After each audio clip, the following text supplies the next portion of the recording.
Thea Wyndham walked into the main boat shed at Harrow Point on a Tuesday morning in October, and she made it 11 steps before she stopped. She had come with lawyers and a prepared argument, and the particular kind of certainty that belongs to people who have been running large companies long enough to believe that every situation has a correct outcome that simply requires the right pressure applied in the right order. She had driven 4 hours from Halifax with her general counsel and 2 associates, and she had spent the last hour of that drive reviewing the legal brief that Cornelius Sloane had prepared, tidy, thorough, and written in the confident cadence of a document that expected to end a conversation, not begin one. None of that was what stopped her. What stopped her was the name carved into the transom of the 6th hull in the row, each letter cut with the patient care of a person who had done it slowly and on purpose. 2 words, St. Elias. That was what her father had called the project the last summer, she remembered clearly. That was what he had been working toward. He had told her, when she was 19 and home for the long weekend, and he had sat across the kitchen table from her, with the blueprint spread flat under his hands, and explained, in the way he explained things, that the name mattered because every serious piece of work deserved a name that meant something. She had not thought about that conversation in years. She had not let herself. Cornelius said something from behind her. She did not hear it. Everett Locke had not come to Harrow Point looking for any of this. He had come because he was 44 years old and out of options, and because a 12-year-old girl named Olive needed somewhere to live before the end of the month. He had worked out of a rented slip at Canso Harbor for 9 years.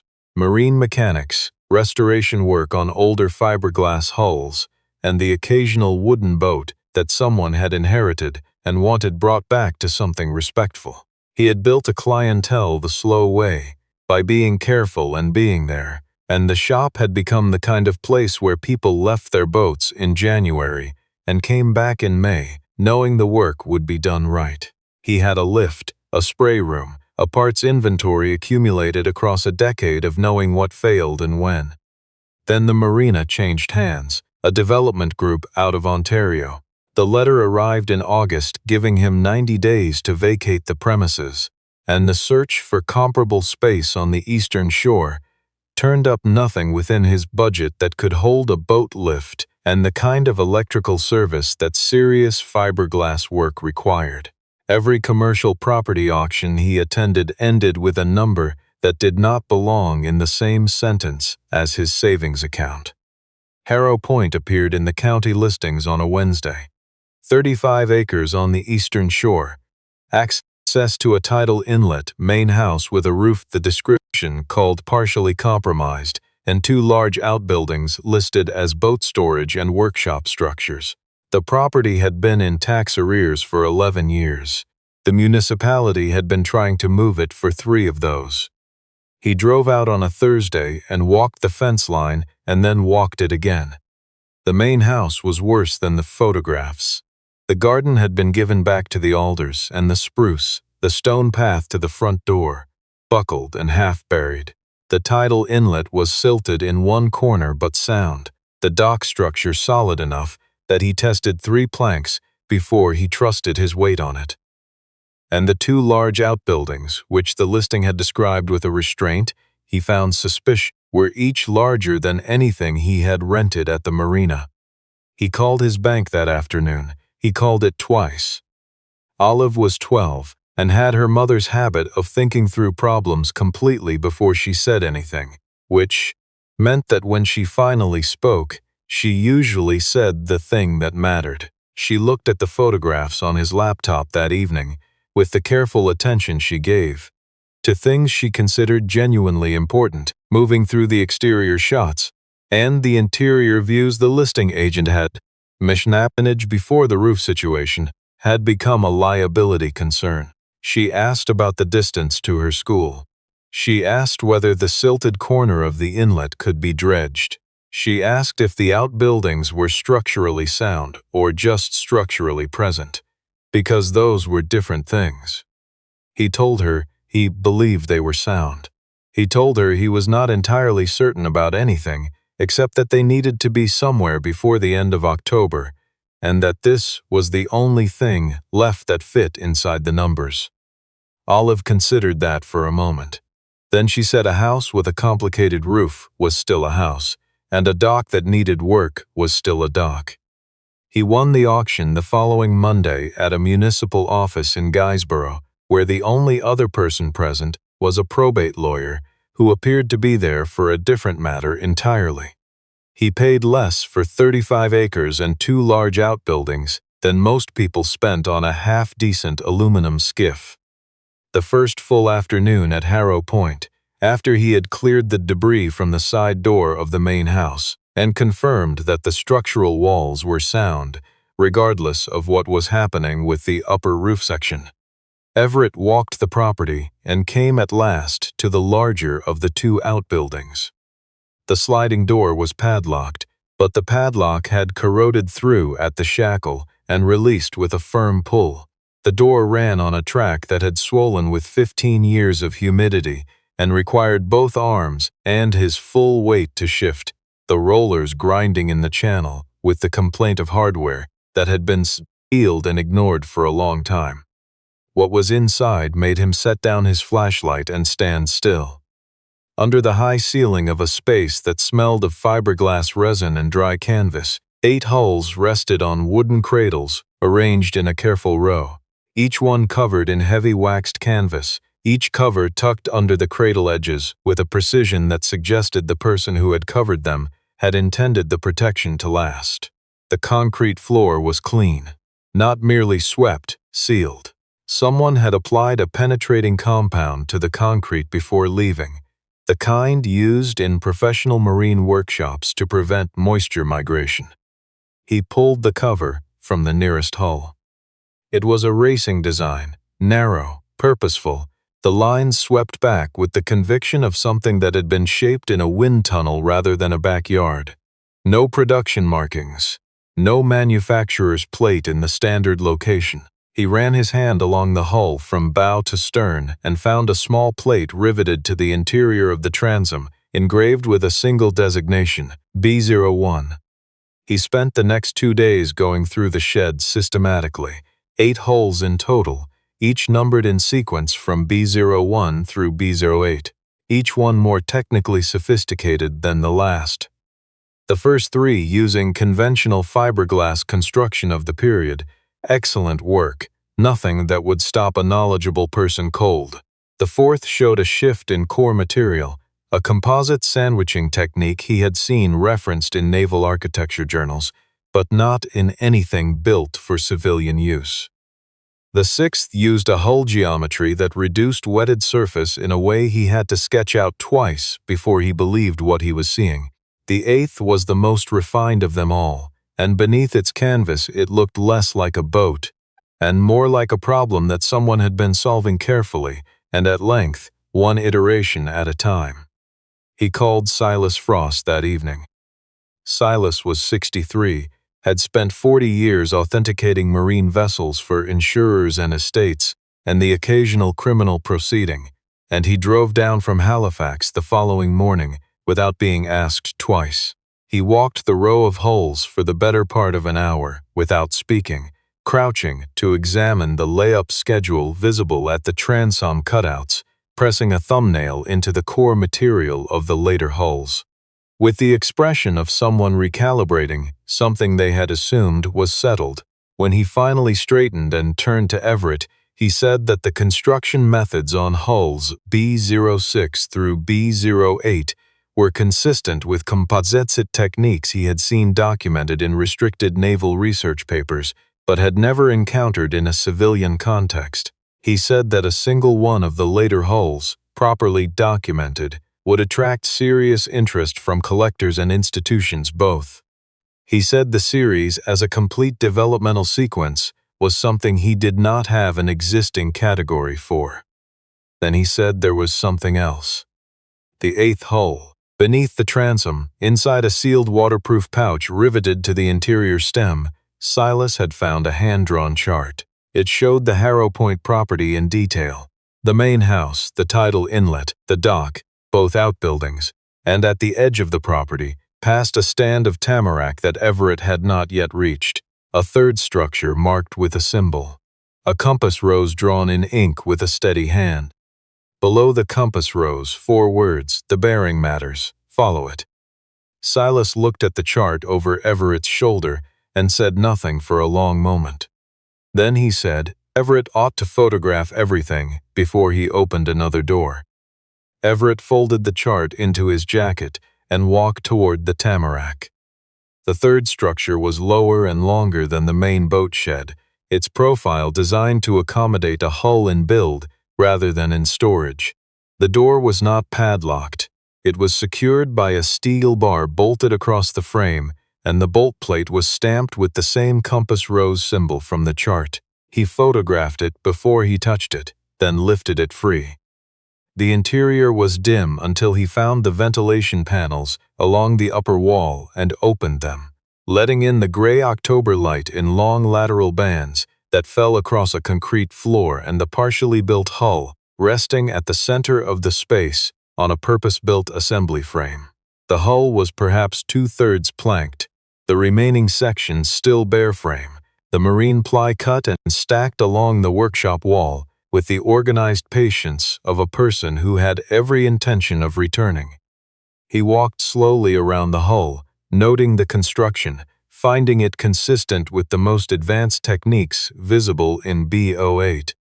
But beyond them, as though BO8 had been the last solved problem, and this was the first application of what had been learned. On the keel block, a data plate, Wyndham Applied Marine Research, Project Elias. Compound Hull Series, Research Vessel 1. He photographed the plate and sent it to Silas with a note. Silas replied within 40 minutes. The message contained no text, only a screenshot of a newspaper article from 15 years prior. The photograph showed a man in his late 50s, standing beside a hull in a workshop that looked very much like the one Everett was standing in. The caption named him as Dorian Wyndham, founder of Wyndham Applied Marine Research, and noted that he had been lost at sea the previous spring during a solo sea trial off Cape Breton. The vessel had never been recovered. A death certificate had been issued the following year. Someone at the auction company had seen the photograph. By the following morning, Harrow Point had a visitor at the gate.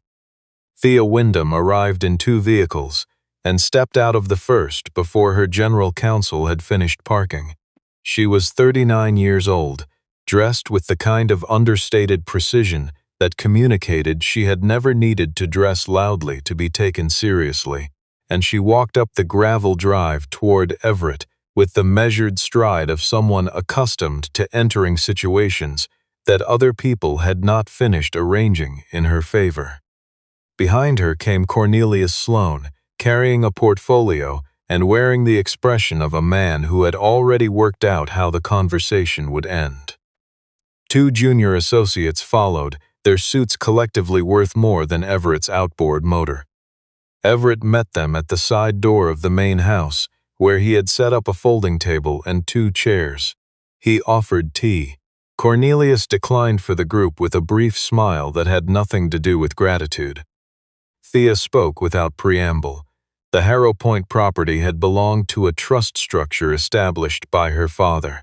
The dissolution of that trust over the intervening years had been the result of an administrative failure that the family's legal team had not caught in time to prevent the property from falling into tax arrears and ultimately into the municipal sale pipeline. The hulls and equipment inside the outbuildings constituted personal research assets that had never been legally part of the property in any case. Cornelius produced a brief, thin, and precisely worded, along with an offer. Full reimbursement of what Everett had paid at auction, plus a settlement figure presented with the quiet confidence of a number that was supposed to end things. Everett looked at the brief. He turned to the settlement figure. He set both documents on the table and said that he appreciated the offer and wasn't in a position to sign anything before he understood exactly what he was signing. A compression appeared at the corners of Thea's eyes that people who knew her well would have recognized as the early signal of impatience. She said the outbuilding's contents were not part of the auction inventory rete because they had never been legally part of the estate. Everett said that the municipal tax sale terms specified the property sold as is and included all structures and personal property not previously itemized for separate removal, and that no itemization had been filed with the county. Cornelius began to speak. Everett said he had read the statute. There was a silence. Thea looked at him with an expression he could not immediately read, and then she asked if she could see the outbuildings. He showed her the main boat shed first. She walked the row of covered hulls with a focused quiet that he found more interesting than the legal argument had been. She paused at the third hull long enough to read the construction date stamped into the transom plate. She paused at the sixth hull for a different reason entirely. She read the name carved into the transom. She said nothing. She stood there long enough that Cornelius shifted his weight uncomfortably, and then she turned and asked Everett in a voice that had lost some of its precision at the edges whether they could see the second outbuilding. He led them through the tamarack. Thea walked into the workshop and went directly to the partially built hull and stood at the bow, looking at the data plate. Silas Frost, who had come back that morning at Everett's request, watched her from the doorway. Deirdre Chow arrived while they were still in the workshop. Everett had called her the previous evening on Silas's recommendation. Estate and property law, based in Antigonish, with the particular competence that comes from years of working on contested rural properties. She introduced herself to Cornelius in a tone that was polite and completely inflexible, and told him that any transfer of materials from the property would require a chain of custody process she would be personally overseeing. Cornelius said the materials were proprietary assets of Wyndham Marine Industries. Deirdre said that was one interpretation. Silas presented his technical findings.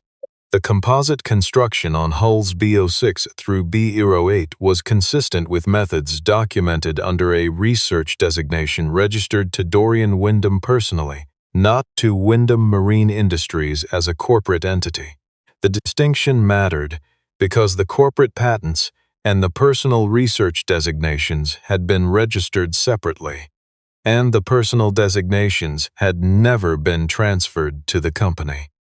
Cornelius said that Dorian had authorized numerous patent transfers during his tenure, and that a technical registration distinction was not evidence of deliberate separation.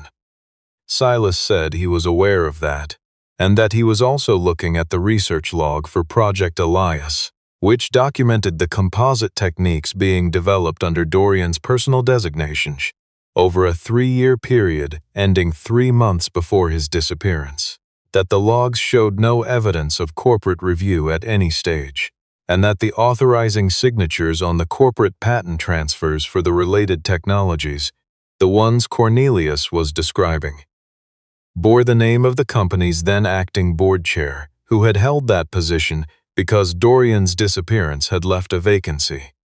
That acting board chair had been Broderick Wyndham, Dorian's brother-in-law.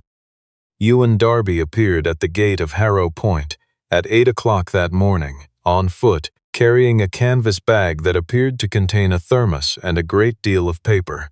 He was in his 70s, the kind of weathered that comes from decades of outdoor work, and he identified himself to Everett at the gate as the last dockmaster Harrow Point had employed before the property was closed. He said he had been watching the county records for 11 years. He said he had driven from Sherbrooke when he heard the auction had finally gone through. Inside the main house, over tea that Everett made from supplies he had brought from town, Ewan laid out what he knew in the careful sequence of a man who had been organizing the account in his head for a long time. Dorian had come to him in the final weeks before the disappearance, Ewan said. Not panicked, Dorian was not a person who panicked, but with the particular urgency of someone who has caught a problem late and is moving as quickly as remaining time allows. He told Ewan that Broderick had been systematically routing the applied research patents into the corporate structure through a series of board resolutions that used procedural language designed to look like routine administrative consolidation. Dorian had caught it after the most significant patents had moved. He had 3 left in the personal designation, and he had protected them by moving the physical prototypes here to Harrow Point, which had been held in a separate protective trust from the main family estate, and was therefore outside the reach of any corporate action. He had asked Ewan to seal the outbuildings, maintain the property minimally, and wait. Dorian had come to Harrow Point twice in the final 10 days before the disappearance. On the second visit, he had stayed overnight and left before dawn. He said only that the sea trial needed to proceed as Broderick expected it to, that a different vessel would be used, that Harrow Point needed to be left alone until his daughter was old enough to need what was inside it. Ewan said he had waited for 15 years. He said he had been watching Thea from a distance, reading the business coverage, tracking when she had taken the chief executive role, and hoping she would come looking. She had not until now. Everett asked whether there was anything else on the property he should know about. Ewan set down his thermos and said there was one more thing. He said there was a vault under the dock. The dock in the main boat shed had been built on a concrete pad, and the pad had a seam running in a rectangle that Everett had taken for a drainage feature on his first inspection. Ewan produced a key from his canvas bag, machined unusual profile, the kind of fitting that did not appear in any standard catalog, and opened a recessed panel on the workshop wall that Everett had overlooked behind a mounted tool rack. The mechanism behind the panel was hydraulic, old, seized at first engagement, working through its pressure cycle with a low industrial rhythm, before beginning to lower a section of the dock floor on 4 scissor columns. The space below was smaller than the boat shed, dry, its ceiling just high enough to stand upright in, walls fitted with sealed metal shelving. At the center, a single console, instrument panel, labeled switches, a display screen showing 2 input fields. The first field was labeled property, the second was labeled Elias, air. Everett understood what the hulls were then. Not a collection, not a research archive, a combination lock. 8 hulls, 8 hull designations, 8 serial numbers that together formed the input that would open whatever Dorian Wyndham had built this space to protect. Thea came down the ladder behind him and stood at the edge of the room. He watched her take in the console without speaking. Then she turned to look at him with the most unguarded expression she had shown since she arrived. She said she thought the system required both of them. Deirdre established a documentation protocol before anyone touched anything, and she informed Cornelius in a tone he did not argue with that the process would be completed on her terms. Silas worked through the hull serial numbers, reading them in sequence from B01 through B08. The combined numerical string matched the input field length exactly. Everett entered it using the keypad on the console's left panel. Thea provided her biometric input through the panel's secondary authentication, pressing her thumb to the reader without hesitation, as though she had decided something and was not going to consider it twice. The console ran through its startup sequence. Systems came online one by one. The display showed a progress indicator, and beneath it a single line, media module required. Everett had seen this before, in the workshop, a sealed waterproof canister on the top shelf, above the partially built hull. He had photographed it and left it in place. He climbed back up, retrieved it, brought it down, and pressed it into the recessed port on the console's lower face. He felt its seat. A tone he had not heard before sounded once, clearly, and the display changed. The progress bar completed, a video file began to play. The man on the screen was heavy-shouldered, in his early 60s, with the face and hands of someone who had spent more of his life in a workshop than a boardroom. He spoke without introduction, in the calm cadence of a person who had long since finished rehearsing. He said that if this was playing, the property had found its right combination, and he wanted to be clear about what came next. He described, in a steady and unhurried voice, the process by which the applied research patents from the compound hull series had been transferred, without his authorization, into the corporate patent structure of Wyndham Marine Industries, through a series of board resolutions that Broderick Wyndham had managed using proxies and procedural language that was specifically designed to pass without review. He said he had caught the transfers late, too late for 7 of the 10 patents, but early enough to protect the 3 that mattered most, the ones underlying the construction techniques that BZO 6, BZO 7, and BZO 8 demonstrated physically. He said, Harrow Point had been prepared as a protective site for the physical prototypes because the hulls themselves constituted prior art that could not be erased by a filing.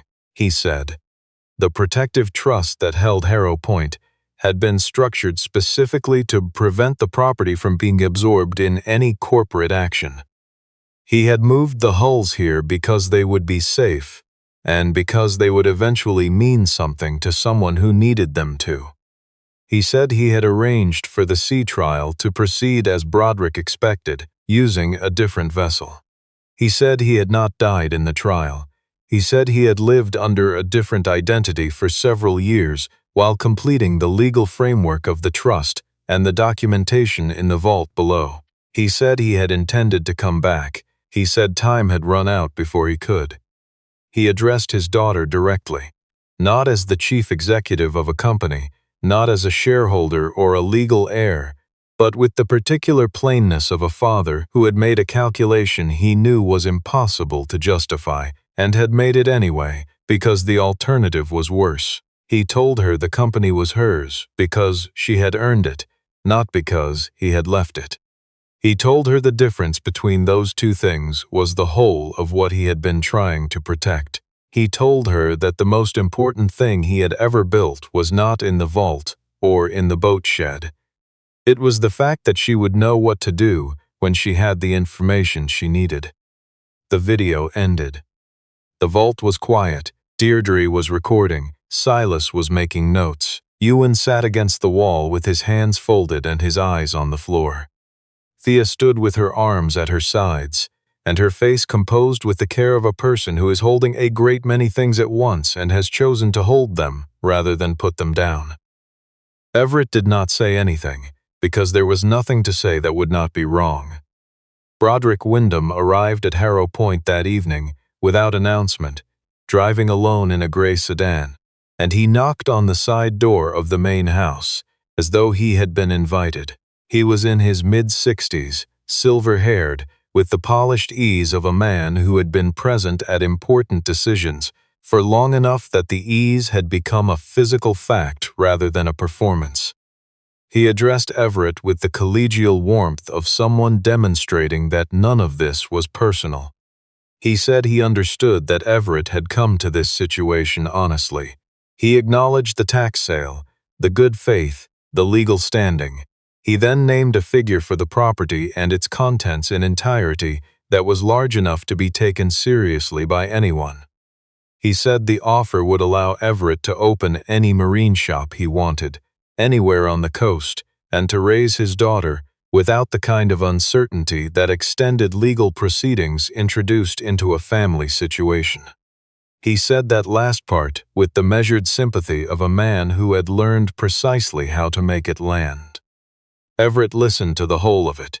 Then he said he appreciated the clarity of the offer and understood the thinking behind it, and that he was not going to sell. Broderick's expression did not change significantly, but something behind it did. Thea came into the room. The conversation that followed was not long, and it was not quiet. Broderick told her she was allowing grief to compromise her judgment. He said the documents she believed she had found were the product of a troubled man's final year.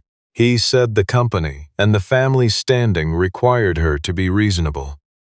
Thea listened to all of it.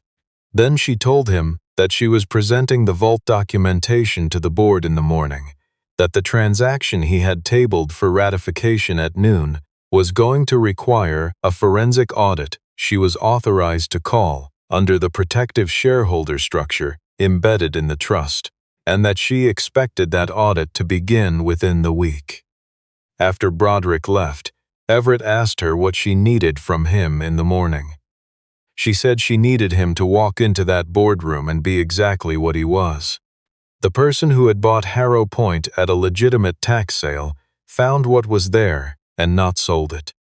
The Wyndham Marine Industries Board of Directors convened the following morning in Halifax in a conference room that communicated institutional seriousness through the quality of its materials and the stillness of its climate control. Everett arrived in the clothes he wore to client consultations, sat beside Deirdre and Silas with Ewan Darby at the far end, and placed his copy of the municipal tax sale certificate on the table and waited.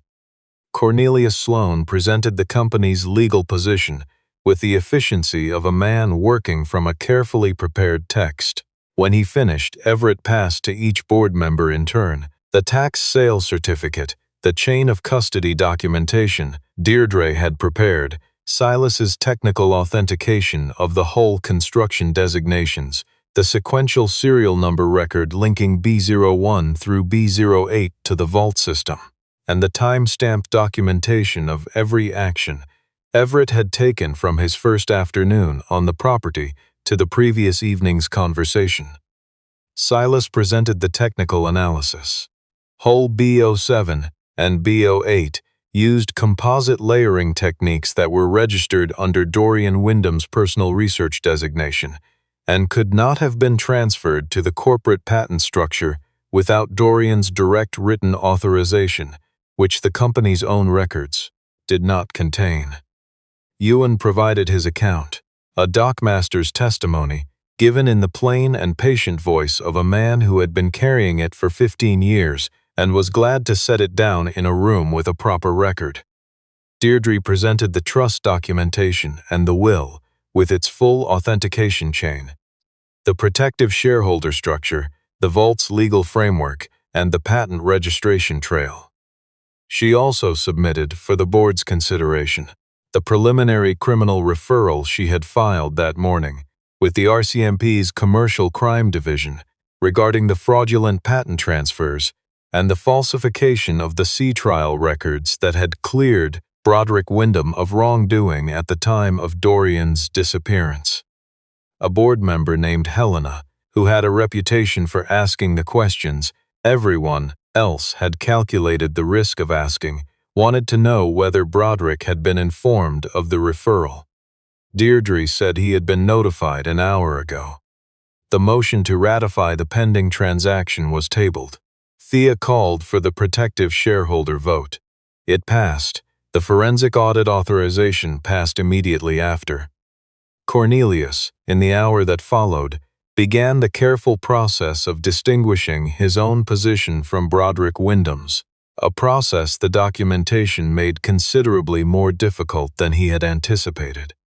The formal agreement took 7 weeks to draft and 3 more to sign, establishing Harrow Point as a marine heritage and applied research center under a long-term lease between the property owner and a newly constituted foundation operated independently of Wyndham Marine Industries' corporate structure. Everett retained title to the property. He built his marine repair shop in the main workshop building, using the existing equipment and the slip access to the tidal inlet that he had walked the fence to see that first October morning. The 8 hulls and the partially built research vessel remained at Harrow Point for authenticated inspection, conservation, and scheduled public access that he and the Foundation's Heritage Director managed jointly. The criminal proceedings moved through the courts with the particular efficiency of a process that has been given an unusually complete set of documents. Broderick Wyndham was charged on 7 counts, including fraud, breach of fiduciary duty, and a charge under the Criminal Code arising from the falsified sea trial records that had been prepared in a way that directed the incident investigation away from the vessel substitution and toward weather conditions that had played no meaningful role. The proceedings were not quick, they were thorough. Thea restructured the board, using the protective voting authority embedded in the trust, replacing 3 seats controlled through Broderick's network with independent directors. When she returned to Harrow Point in the months that followed, she came without Cornelius. She came with the Foundation's marine conservator and spent long afternoons in the workshop, learning the construction methods documented in her father's research binders, working through the hull layup schedules. The way someone works, through a letter that was written to them and took a long time to arrive. On the morning of the Heritage Center's first public opening, Olive Locke was there from early in the day, moving through the boat shed and the workshop with the focused attention she gave to things she found genuinely worth understanding. She stopped longest in front of hull B08, which rested at the center of the main shed in the position chosen for exhibition, its lines exactly as they had been found under the canvas, nothing added and nothing taken away. She found Everett at the workshop door later in the morning and asked him a question she had clearly been considering for some time. She asked which was worth more, the property, the boats, or the research. Everett looked back into the boat shed at the row of hulls standing in the clear autumn light, each one numbered and clean and exactly where it had been placed by a person who believed that what was inside them would eventually matter to someone who needed it to. He told her the most valuable thing on the property was the one thing that had managed to stay true long enough for someone to find it before it could be taken or forgotten. Olive considered this answer with the seriousness she reserved for answers that would take time to fully understand. Then she went back inside. Thea was standing beside B06 when Everett found her late that afternoon, after the last of the visitors had gone, and Harrow Point had settled back into its particular quiet. Her hand rested on the transom where the carved name caught the last of the October light. She was not looking at the hull the way she had on the first morning. With the stunned recognition of someone confronted with something they had given up expecting to see. She was looking at it the way people look at things they have finished grieving and are beginning to understand how to keep. She said she had spent 15 years believing her father had disappeared and taken everything he was building with him, and that, knowing he had done the opposite, did not give her those years back, but it made them mean something different than they had. Everett said he thought that was probably what her father had been counting on.